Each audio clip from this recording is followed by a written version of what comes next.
Шола телеканалында яңалыклар чыгарылышы исәнмесез, студияда сезне мин Фәридә Сабирҗанова сәламлим. Иңлек тапшыруның кайбер темалары хакында. Укучылар белән тәҗрибә дәвам итә. Бүген Шолада мәктәп картасы проекты гамәлгә ашырыла башлады. Аны тәкъдир итүдә Ләйсән Ханова катнашты. 3 яшьлек сабыйны кыерсыткан гыз бистәсендәге әкият балалар бакчасында тәрбиячене эшеннән азат иттеләр. Яшьләр берләшергә чакыра Татарстанда президент белән бергә дип аталган җәмәгать башлангычлар үзәге эшли башлады. Көлке көне уңаеннан кызыклы эфир оештырдылар. Элеккегә алып баручылар Күңел радиосында эшләде.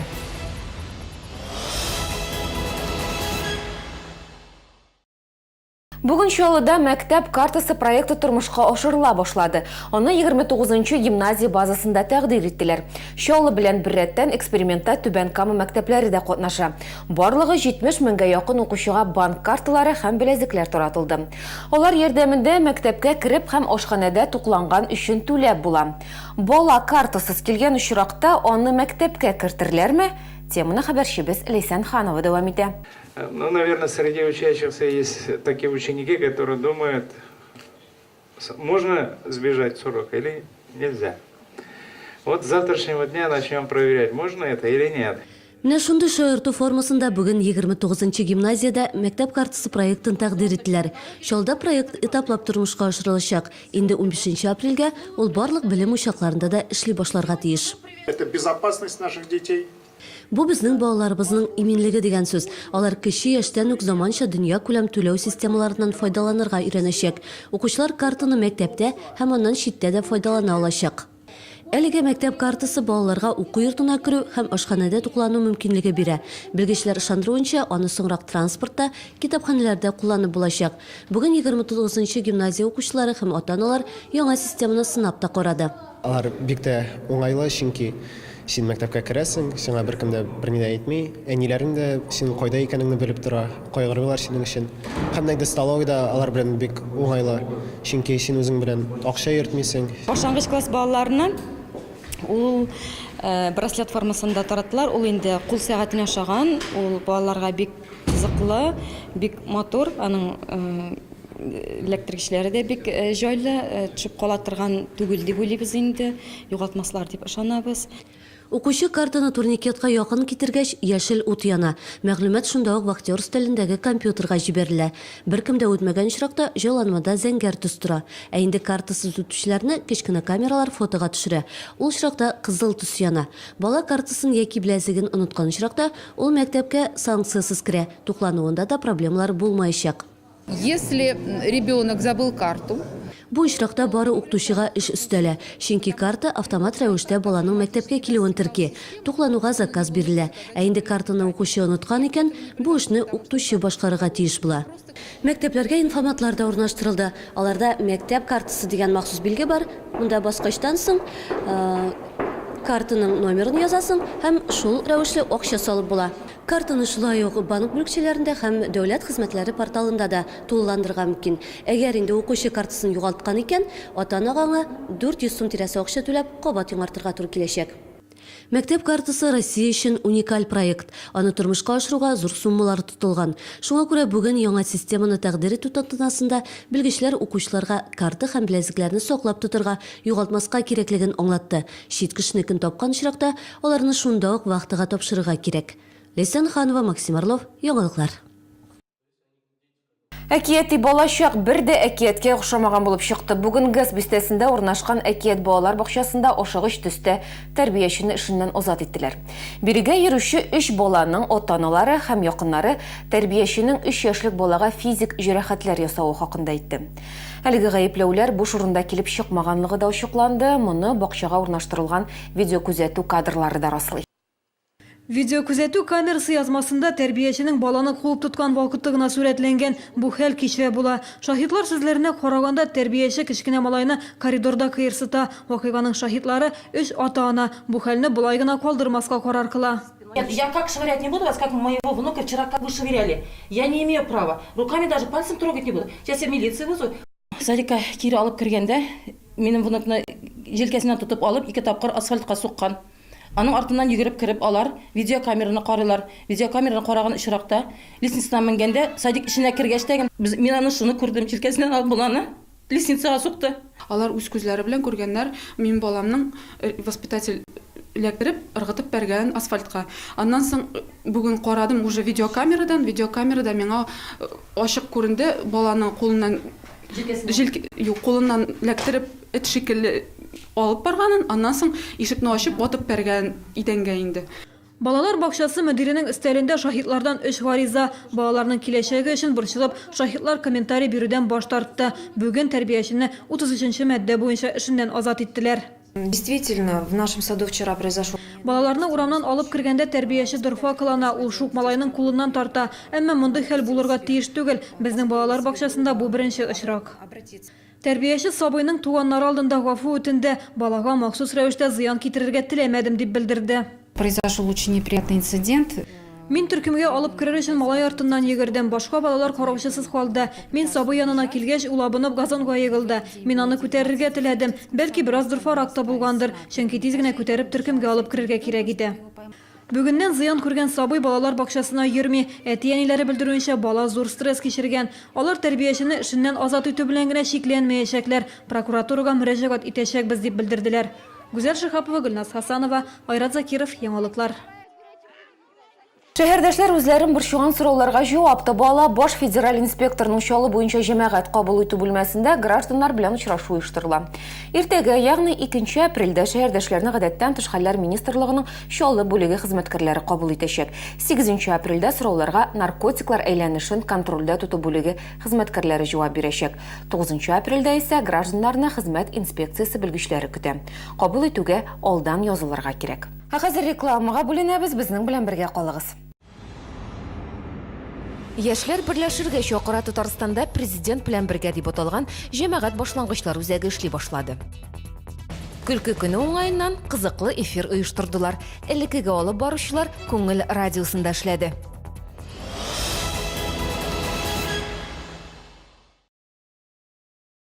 В молодежном центре «Нур» большая распродажа женского пальто от 2500 до 6000 рублей. Хөрмәтле тамашачылар, 6 апрель 19 сәгатьтә Сара Садыкова исемдәге концертлар залында Татарстанның атказанган артистлары Артур Мингазов һәм Марат Галимов көтеп калабыз. Белорусская ярмарка и ярмарка товаров из стран ЕАЭС. Снова как раньше, снова по ГОСТу. С 31 марта по 5 апреля в ВЦ «Экспокама».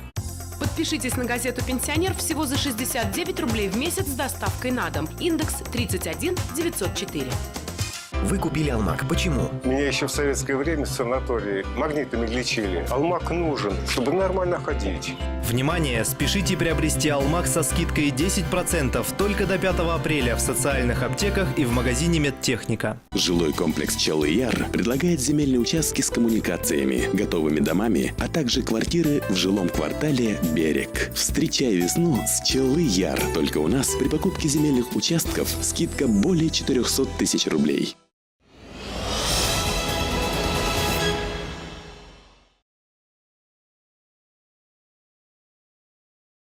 Көлке көне булса да һәр сүзне җитди кабул итәргә куштылар. Бүген президент сайлауларына әзерлек йөзеннән территориаль сайлау участоклары әгъзалары өчен семинар узды.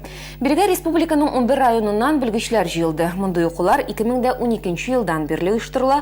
Участок сайлап алу комиссияләре 5 елга сайлана, шуңа күрә комиссияның һәр вәкилен өйрәтәләр. Укулар 3 өлешкә бүленде. Беренчесендә муниципаль берәмлекләрдә депутатлар сайлау үзенчәлекләрен аңлаттылар. Икенче өлештә президент сайлауларының ничек узарга тиешлеге турында төшендерделәр. Өченче өлештә сайлау участоклары вәкилләре эшлекле уенда катнашты. Биредә алар документлар тутырырга һәм аларны дөрес кабул итәргә өйрәнде. Обсуждаем те и Анализ нәтиҗәләре буенча сайлау вакытында килеп чыккан хаталарны карыйбыз. Алар киләчәктә булмаска тиеш. Шулай ук без участок сайлап алу комиссияләренең эшчәнлеген өйрәнәбез. Татарстанның яшьләр оешмалары президент белән бергә дип аталган җәмәгать инициативалары үзәге эше башлануы турында хәбәр итте. Әлеге үзәкне оештыру яшьләр тарафыннан Рөстәм Миннехановның республикада тотрыклылык һәм милләт-ара дуслыкны саклау бәрабәренә бердәмләшү дигән чакыруына җавап булып яңгырады. Үзәк президент программаларын теләктәшлек итү йөзеннән гамәлдәге проектларны һәм шулай ук яңа инициативаларны тормышка ашыруны күздә тота. Үзәк сәләт фонды базасында урнашкан, тиздән аның сайты да булдырылачак. Шул рәвешле һәркемгә республиканың һәр почмагыннан үз инициатив проектларын тәкъдим итәргә мөмкинлек бирелә. Через интернет аша биргә килеп тә теләге булган һәр кеше, яшьме ул, өлкән кешеме, үз идеяларын тәкъдим итә ала. Ул экспертлар бәясен алачак. Һәм без әлбәттә аларның күбесе тормышка ашыр дип ышанабыз. Шолда яшәп иҗат итүче язучы, журналист, җәмәгать эшлеклесе Рахман Шафигуллин яңа гына табадан төшкән «Калкан» исемле китабын тәкъдим итте. Кичә язучының туган ягы Балык Бистәсе районының Югары Тегермәнлек авылында үтте. Мәдәният сараена язучының якташлары, иҗатташ дуслары, район җитәкчелеге җыелды. Фидакарь хезмәте белән югары үрләр яулаган якташын залдагылар көчле алкышлар белән каршылады. Очрашу чаллы сәнгать осталарының Илсия Зарипова, Руби Зарипов, Ринат Хубайдуллин җырлары истәлекләр белән үрелеп барды. 4 сәгатькә сузылган иҗат кичәсендә Рахман Шафигуллин якташларыннан күп санлы рәхмәт сүзләре кабул итте. Язучы 50 ел хезмәтенең 42 елын журналистикага багышлады. Хәзер дә кулыннан каләмен төшерми. Соңгы елларда иҗат ителгән утлы дулкын йозак әсәрләре үз укучыларын тапты. Шәп яңалык. Төркиядә Күңел радиосының филиалы ачылды. Алып баручы Зухра Сибагатова бүген инде анда эшли дә башлады. Хәзер Күңелнең алып баручылары составы да тулысынча үзгәрәчәк. Бүген исә 1 апрель уңаеннан эфирда өр-яңа иске алып баручылар булды. Барысы турында тулырак хәбәрчебез дәвам итә. Хәерле көннәр, хөрмәтле радио тыңлаучылар, менә сезне сагынып, ерак араларына якын итеп, иртәнге сәгатьләрдә үк торып, машинаны кабызып, җылытып, сезнең янга аралашырга дип килеп тә җиттем. Саулармысыз? Микрофон артында бүген Радик Гимаев эшли. Аның журналистикада тәүге адымнары биредә Күңел радиосында башланган. Хәзер инде шәһәрдәшебез ТНВ Планета каналында яңалыклар тапшыруын алып бара. Башкалабыз Казанда яши. 1 апрель көлке көне уңаеннан бүген Күңел үзенең тыңлаучыларына үзенчәлекле бүләк әзерләде. Эфирны элекке алып баручыларга тапшырдылар. Эфир бик җайлы үтте. Бераз гына барбер каушау бар иде, чөнки телевизион экраннан соң радио эфирга чыгу гомумән камера булмаса да башка хисләр, башка кичерешләр. Бераз гына дулкынлану бар иде, аннан соң Гөлиярның инде ачык йөзе, шалтыратучыларның поддержкасы булышты. Үземне судагы балык кебек хис иттем. Яхшы узды, Аллага шөкер. Радик Гимаевтан соң тыңлаучылар радио дулкыннар аша Румил Кәрәмиев белән очрашты. Шәһәрдәшләр аның ягымлы тавышын, хисле итеп укыган шигырьләрен, юмор сөючелеген бүген дә хәтерли. Дуслар, көләбез, бергә көләбез, чын күңелдән, үзебездән, сездән, бер-беребездән бүген рәхәтләнеп көлеп, бәйрәм көнен бергә үткәрәбез. Һәм буш кул белән килмәдек. Килдем биреп китәргә. Бүләкләр. Шушы матур бәйрәм көннәрендә үзегезнең туганнарыгызга, дусларыгызга, якыннарыгызга бәйрәм сәламнәре һәм әлбәттә инде изге теләкләр юллагыз. Райнур Вахитовның тавышын ишетергә радио тыңлаучылар гына түгел, хезмәттәшләребез дә зарыккан. Күңелнең беренче алып баручыларыннан булган шәһәрдәшебезне тыңларга дип, алар файга җыелды. Райнурның 5 ел тирәсе эфирга чыкмавына карамастан, шәһәрдәшләр онытмаган. Алар туры эфирга шылтыратып куанычларын җиткерде. Безнең радио тыңлаучыларыбыз да, телевизор караучылар да кызыксыналар, Райнур кайларга китте микән дип. Йоршалык каласыннан җыракка китмәдем, Аллага шөкер. Шуңа күрә инде үз эшем бар һәм шул вакытта инде башка өлкәдә дип әйтәсем килә. Ләкин иҗаттан аерылган юк бер генә минутка да. Күңел радиосының 1 апрель уңаеннан шаяртуын тыңлаучылар дөрес аңлагандыр. Әлбәттә, әлегә Төркиядә филиал да ачылмады. Зөһрә дә чит илгә эшкә китмәде. Элекке алып баручылар Радик Гимаев, Райнур Вахитов, Арат Габдуллин һәм Илшат Әйүпов та бүген генә радио микрофоны артына утырдылар. Очрашу тыңлаучыларга да, аларның үзләренә дә онытылмаслык мизгелләр бүләк итте. Алар әлбәттә тамашачыларны яратып кабул иттеләр, тамашачылар да аларга шалтыраттылар. Біз бик сөендек, без максатыбызга ирештек. Күңел радиосы ул һәр вакытта дусларын җыя, ул һәр вакыт бәйрәм, кеше күңеленә күңеллелек тарата торган радио. Чөнки аның исеме дә Күңел радиосы. Тыңлаучыларны алга таба да яңалыклар көтә. Күңел хәзер мюзиклга әзерләнә. Бусы инде бернинди дә шаярту түгел. Ул энергетик мәдәният сараенда 28 апрельдә булачак. Тамашачы Күңел радиосы алып баручыларның тавышын гына тыңлап калмыйча, аларны артистлар ролендә күреп тә сөенәчәк. Ләйсән Ханова, Максим Орлов, Айрат Закиров, яңалыклар. Бүген 19 сәгать 50 минутта 1 каналдагы «Пусть говорят» тапшыруында Чаллы ТВ телерадиокомпаниясының элеккеге хезмәткәре Альбина Асылгараеваны күрсәтәчәкләр. Һәр елның 1 апрелендә Андрей Малахов интернеттагы кызыклы видеоязмаларга күзәтү ясый. Шулар арасында Чаллы ТВның яңалыклар студиясында төшерелгән видеоролик та бар. Аның герое хәзер Казандагы КЗН каналында эшләүче журналист Альбина Асылгараева. Күбесе ролик туры эфирда булган хәл дип уйлый, әмма бу алай түгел. Журналист эшендә тагын нинди кызыклы хәлләр булырга мөмкин? Хәбәрчебез материалында. Ой, как тут все изменилось. Раньше у нас здесь была новостная студия. Берничә ел элек нәкъ шушы студияда булган хәл интернетта 5 миллион кешенең игътибарын җәлеп итә. Новости тапшыруын эфирга чыгарырга әзерләгәндә, алып баручыны үзе сизмәгәндә яздыралар. Соңрак монтаж осталары бу үзекне интернетка урнаштыра. Язма белән хәтта «Пусть говорят» тапшыру алып баручысы Андрей Малахов та кызыксына. Беренче каналда хәерле иртә тапшыруын алып баручы Светлана Зайналова да бу интернетта иң яраткан ролик дип белдергән. Альбина Сылгараева катнашындагы тапшыруны бүген күрсәтәчәкләр. Бірінші каналға бару менің үшін қызықлы да болды, файдалы да болды. Чөнки бірінші чиратта мен анда үземне күрсәтер өчен түгел, һөнәри белемнәремне ныгытыр өчен бардым. Миңа кызык иде, ничек операторлар эшли, ничек режиссерлар эшли, ничек Андрей Малахов ведущий үзен кадрда тота. Бу минем өчен бик файдалы булды, әйтәм инде. Бу шундый мини мастер-класс. Журналистлар сюжет төшергән вакытта материалны эфирга әзерләгәндә дә кызыклы хәлләргә еш очрый. Чаллы ТВ телерадиокомпаниясе да искәрмә түгел, игътибарыгызга съемкаларда булгалый торган кайбер мизгелләрне тәкъдим итәбез. Уйди. Меня видно? Уйди, говорю. Вот эта вот площадка. На этой площадке. Резиденты IT-парка создали робота, который в десятки раз быстрее человека проверяет и... Уборка снега требует много физических... Из этого стендап пишешь?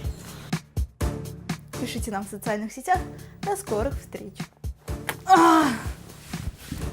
Вот еще после эфира штаны одевай. К примеру, на этой площадке гуляя, можно получить... Как гуляю? К примеру, гуляя на этой площадке. А что такое? Со второго шага начать говорить? Мне сначала начать говорить, потом идти. А если я споткнусь? Не смеши меня. Резиденты IT-парка Фу. Резиденты замерз.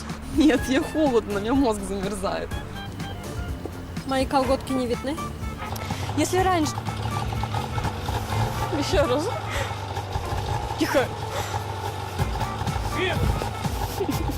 Меня пугает. Все, готово? Нет, он опять на меня идет. Кто-то сидит дома с мамой и папой, а кто-то вновь отправился в частные яйца.